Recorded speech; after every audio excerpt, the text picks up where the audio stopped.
آپ کی CID تو بڑی مستعد اور فعال ہے چودھری صاحب، میں نے چونکتے ہوئے لہجے میں کہا۔ ہر چیز کا خیال اور حساب رکھنا پڑتا ہے ملک صاحب، وہ میری آنکھوں میں دیکھتے ہوئے بولا۔ 1000-1500 لوگوں پر حکمرانی کرنا کوئی آسان کام نہیں ہے، ہر پہلو کی خبر رکھنے کے لیے مناسب انتظام بہت ضروری ہے۔ یہ تو آپ بالکل ٹھیک کہہ رہے ہیں چودھری صاحب، میں نے کھانے کا عمل جاری رکھتے ہوئے تائیدی انداز میں گردن ہلائی۔ اور سنائیں، وہ کریدنے والے انداز میں مستفسر ہوا۔ چراغ دن کا معاملہ کہاں تک پہنچا؟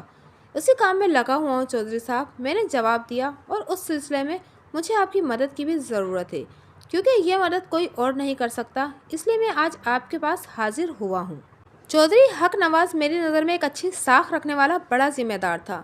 عام چودھریوں اور وڈیروں کے حوالے سے جس قسم کی منفی باتیں سننے کو ملتی ہیں، ویسی قابل مذمت خصوصیات میں نے چودھری حق نواز گوندل میں نہیں دیکھی تھی۔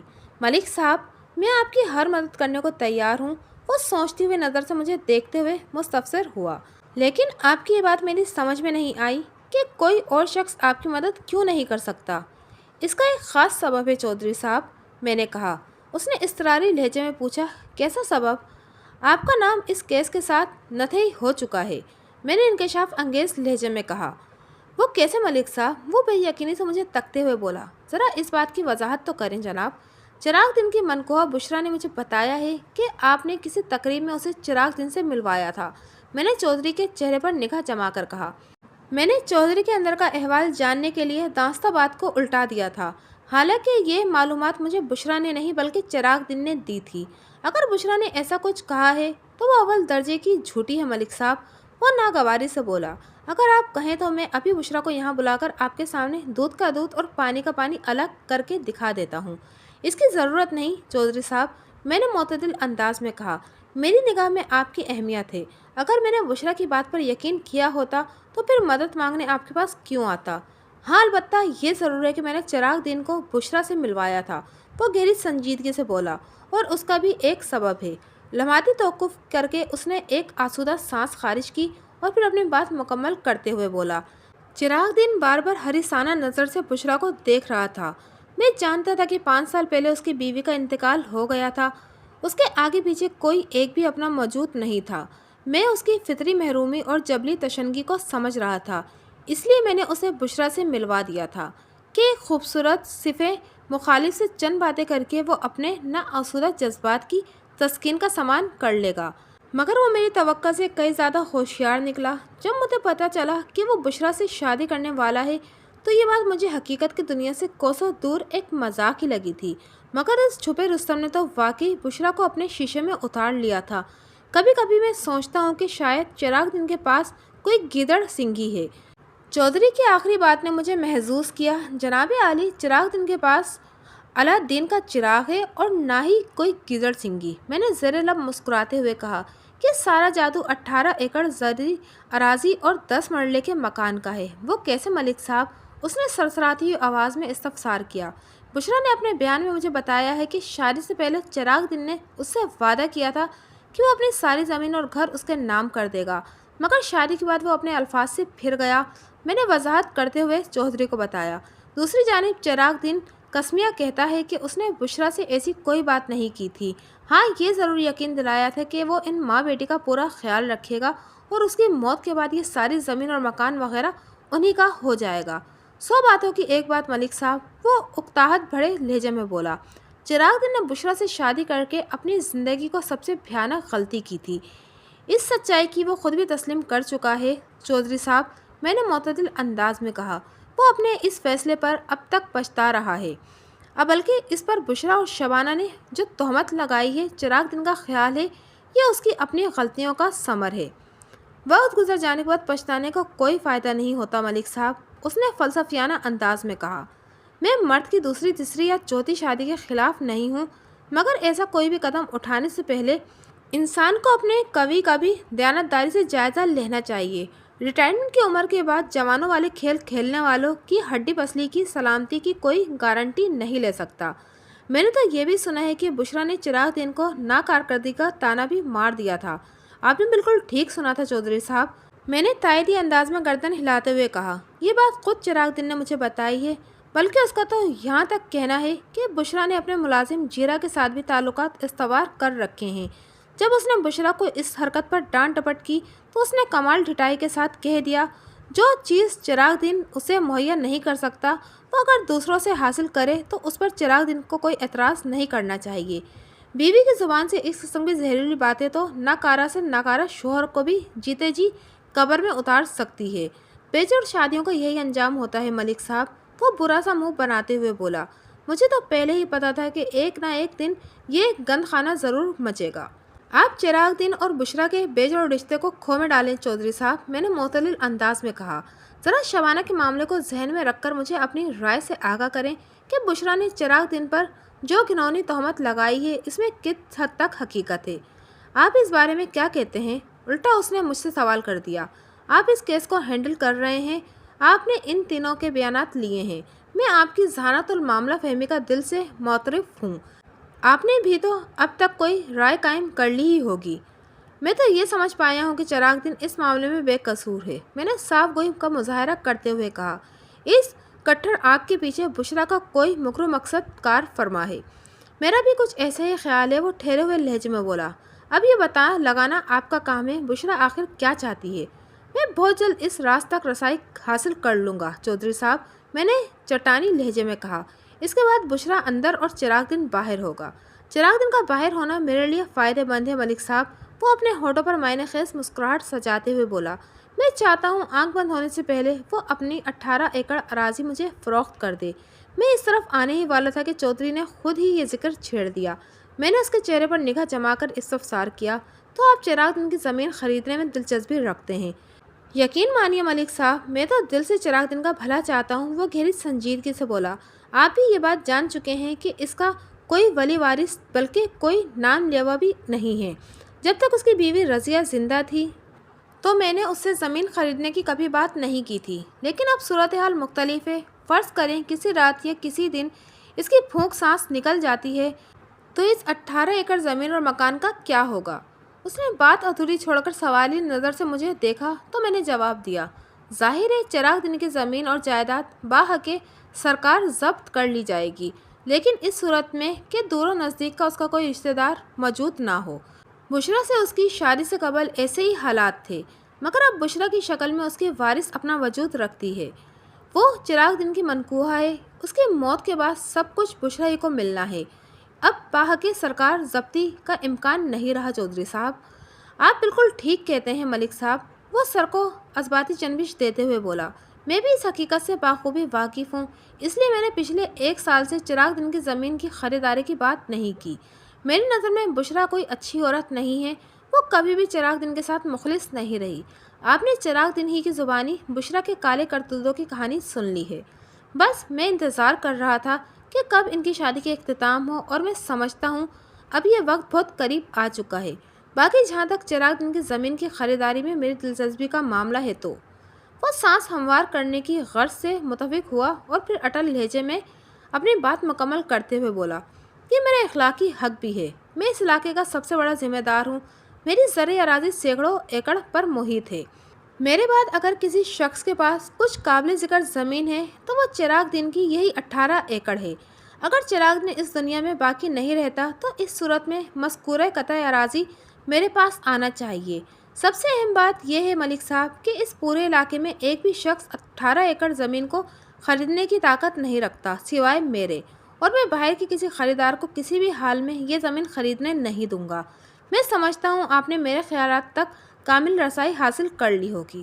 چودھری حق نواز گوندل کی ذات کے حوالے سے میرے ذہن میں جتنے بھی شکوک و شبہات تھے وہ اس وضاحت کے بعد خارج از سوچ ہو گئے تھے۔ اس نے اپنی بات کے اختتام پر میرے لیے ایک سوال چھوڑا تھا، لہٰذا میں نے رسان بھرے لہجے میں کہا، آپ بالکل ٹھیک سمجھ رہے ہیں چودھری صاحب، آپ کے خیالات سے میں کما حقہ واقف ہو گیا ہوں، تو پھر حکم کریں میں آپ کی کیا خدمت کروں؟ اس نے ٹھہرے ہوئے لہجے میں استفسار کیا، آپ مجھ سے کس قسم کی مدد چاہتے ہیں؟ جب میں نے چودھری سے مدد والی بات کی تھی تو اس نے میرے ذہن میں اس بات کے حوالے سے کچھ اور ہی چل رہا تھا، لیکن اب میری سوچ بدل چکی تھی۔ ایک فوری خیال کے تحت میں نے کہہ دیا، چودھری صاحب، میں نے شروع میں آپ کی CID کی تعریف کی تھی، آپ ذرا اپنے نظام جاسوسی کو حرکت میں لائیں اور مجھے بتائیں کہ بشرا کون ہے، اس کا تعلق کس علاقے سے ہے۔ اگر مجھے اس کے ماضی سے آگاہی حاصل ہو جائے تو اس سے میرا کام آسان ہو جائے گا۔ میں نے کانسٹیبل شفیع محمد کی فراہم کردہ معلومات کی روشنی میں حوالدار خدا بخش کو گجرانوالہ کے علاقے باغبان پورا روانہ کیا تھا۔ اگر خدا نخواستہ وہ معلومات غلط ثابت ہو جاتی تو میں خود کسی بند گلی میں کھڑا پاتا۔ اسی چیز سے بچاؤ کے لیے میں نے چودھری کے وسائل سے مدد لینے کا فیصلہ کیا تھا۔ مجھے صرف 2 دن کا وقت دیں ملک صاحب، اس نے معتدل انداز میں کہا۔ میں اس عورت کا پورا شجرا کھول کر آپ کے سامنے رکھ دوں گا۔ میں نے چودھری کا شکریہ ادا کیا اور اس کی حویلی سے نکل آیا۔ جب میں تھانے پہنچا تو مغرب کی اذان ہو رہی تھی۔ چودھری سے ہونے والی اس طویل ملاقات نے میرے ذہن کی کئی کھڑکیاں کھول دی تھیں۔ چودھری حق نواز گوندل نے بشرا کے ماضی کے کھنگالنے کے لیے مجھ سے 2 دن کی مہلت لی تھی، لیکن میرے ہوشیار حوالدار نے ایک ہی دن میں اس مسئلے کو حل کر دیا تھا۔ بدھ 28 نومبر کی دوپہر خدا بخش گجرانوالہ سے واپس آیا تو اپنے ساتھ سنسنی خیز انکشاف انگیز خبریں بھی لایا تھا۔ میں نے فوراً اسے اپنے کمرے میں بلا لیا۔ میرے استفسار پر اس نے بتایا، ملک صاحب، اس کی آواز میں جوش و خروش کا سمندر موجزن تھا۔ باغبان پورا میں بشرا کبھی نہیں رہی، تاہم وہاں کے رہائشی ایک چلتا پرزا قسم کے شخص نے اس خاکوں کو پہچان لیا ہے۔ مذکورہ بندے کی زبانی مجھے پتہ چلا ہے کہ بشرا کا اصل نام نرگس، شبانہ کا مریم اور جیرے کا حنیف ہے، اور سب سے اہم بات یہ ہے کہ جیرا، میرا مطلب ہے حنیف، نرگس کا شوہر ہے۔ مریم انہی کی سگی بیٹی ہے، اس لیے مریم کی رنگت اور نین نقش نرگس کے بجائے حنیف سے میل کھاتے ہیں۔ یہ تینوں بہت ہی شاطر اور چال باز لوگ ہیں۔ انہوں نے ادھر گوجرانوالہ میں کئی ایک وارداتیں کی ہیں، اب اسی مقصد سے یہاں آئے ہیں۔ لمحے بھر کے توقف کے بعد وہ وضاحت کرتے ہوئے بولا، ملک صاحب، یہ آخری بات میں نے اپنی طرف سے کہی ہے۔ اوہ، میں نے ایک گہری سانس خارج کرتے ہوئے پر سوچ انداز میں کہا، میرے خیال میں اس فراڈ فیملی کے لیے ہمہ خانہ ذیل است کا ٹائٹل نہایت ہی موزوں اور مناسب رہے گا۔ آپ بالکل ٹھیک کہہ رہے ہیں ملک صاحب، وہ تائیدی انداز میں گردن ہلاتے ہوئے بولا۔ ادھر گجرانوالہ کے 2 تھانوں میں ان لوگوں کے خلاف رپورٹس بھی درج ہیں کہ تینوں بہت ہی سوچ سمجھ کر ایسے مالدار افراد کا انتخاب کرتے ہیں جو عمر رسیدہ ہوں اور ان کے آگے پیچھے رشتہ داروں کا جھمیلا بھی نہ ہو۔ اب کی بار انہوں نے بابت چراغ دین کو شکار کرنے کا منصوبہ بنایا ہے۔ میں کسی بھی قیمت پر چراغ دین کو ان مردودوں کے ہاتھوں لٹنے نہیں دوں گا، میں نے پرعزم لہجے میں کہا۔ اگر میں غلط نہیں سمجھ رہا تو آپ کے ذہن میں کچھ خاص چل رہا ہے ملک صاحب، وہ بڑے اعتماد سے بولا۔ ہاں، کچھ ایسا ہی ہے، میں نے ایک ایک لفظ پر زور دیتے ہوئے کہا، اور اس خاص کو میں تمہاری مدد سے خاص الخاص بنانا چاہتا ہوں۔ کیا تم تیار ہو خدا بخش؟ ہر لمحہ تیار ملک صاحب، وہ پرجوش انداز میں بولا۔ آپ حکم تو کریں۔ تمہیں کل صبح دوبارہ ان خاکوں کے ساتھ گجرانوالہ جانا ہوگا، میں نے اسے اپنے پروگرام سے آگاہ کرتے ہوئے کہا۔ جن 2 تھانوں میں ان 3 نوسربازوں کے خلاف رپورٹس درج ہیں، وہاں کی پولیس کو بتانا ہوگا کہ ان کے مطلوبہ مجرموں کو ہم نے پکڑ کر اپنے تھانے کے حوالات میں بند کر رکھا ہے۔ سمجھ میں آئی بات؟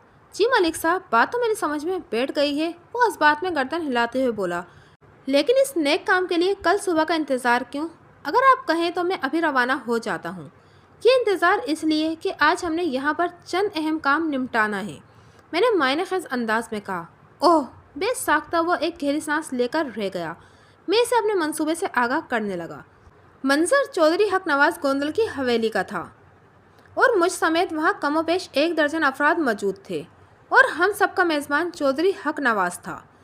دیگر شرکائے محفل میں بابت چراغ دین، نرگس عرف بشرا، حنیف عرف جیرا، مریم عرف شبانہ اور موزہ گوندلانوالہ کے مولوی صاحب شامل تھے۔ ان مولوی صاحب کا نام وحید الدین تھا۔ میرے ساتھ 2 کانسٹیبل اور حوالدار خدا بخش بھی تھا۔ میں نے مولوی وحید الدین کو مخاطب کرتے ہوئے کہا، مولوی جی، کیا آپ اس عورت کو جانتے ہیں؟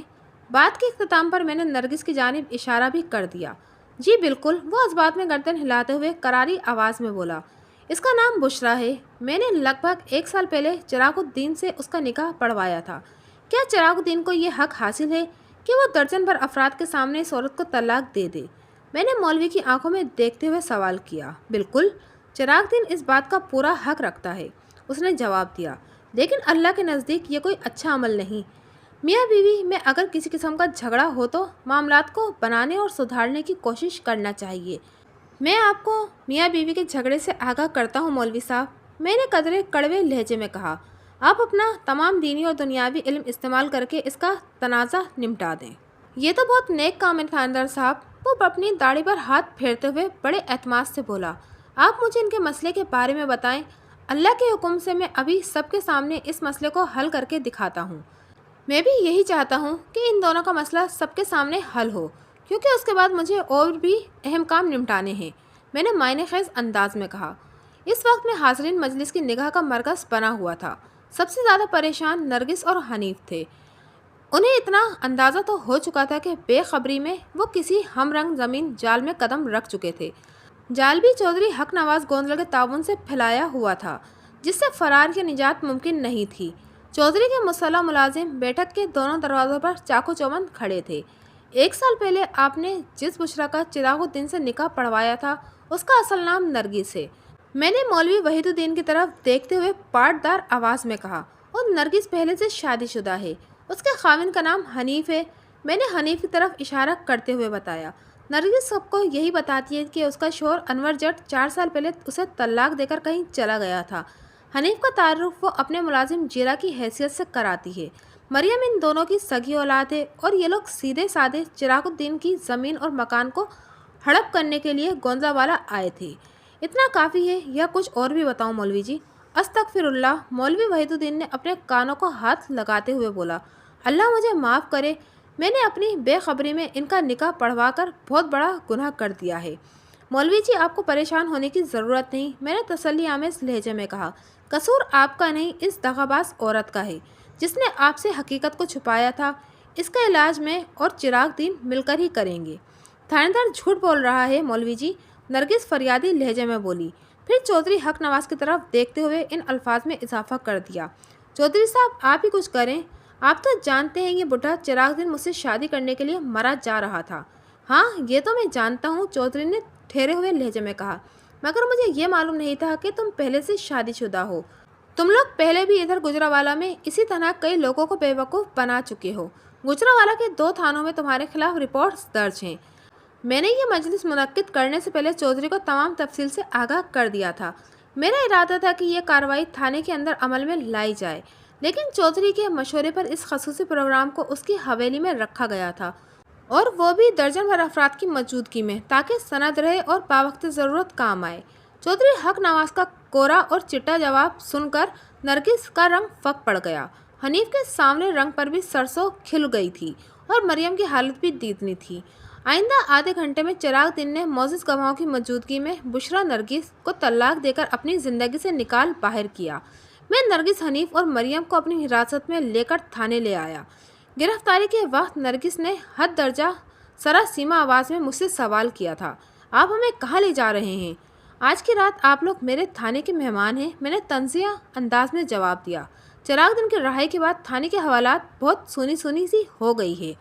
اس کے چہرے پر موت کے سائے رقص کرنے لگے۔ پھنسی پھنسی آواز میں اس نے استفسار کیا، پھر اس کے بعد تمہاری اصلی ساکوں اور رشتہ داروں کو اطلاع دے دی گئی ہے، میں نے زہر میں بھجے ہوئے الفاظ میں کہا۔ کل کسی بھی وقت گجراوالا کی پولیس تمہاری بارات لے کر آئے گی اور تم تینوں کو اپنے ساتھ لے جائے گی۔ آگے ان لوگوں کی مرضی، میرا کام چراغ دین کو تم جیسی دغاباز عورت کی شر سے محفوظ رکھنا تھا، اور الحمدللہ میں نے اللہ کے فضل سے چراغ دین کو تباہ ہونے سے بچا لیا ہے۔ وہ مجھے ایسی نظر سے گھورنے لگی جیسے اگر اس کا بس چلتا تو وہ کسی وحشی درندے کے مانند مجھے کچا چبا جاتی۔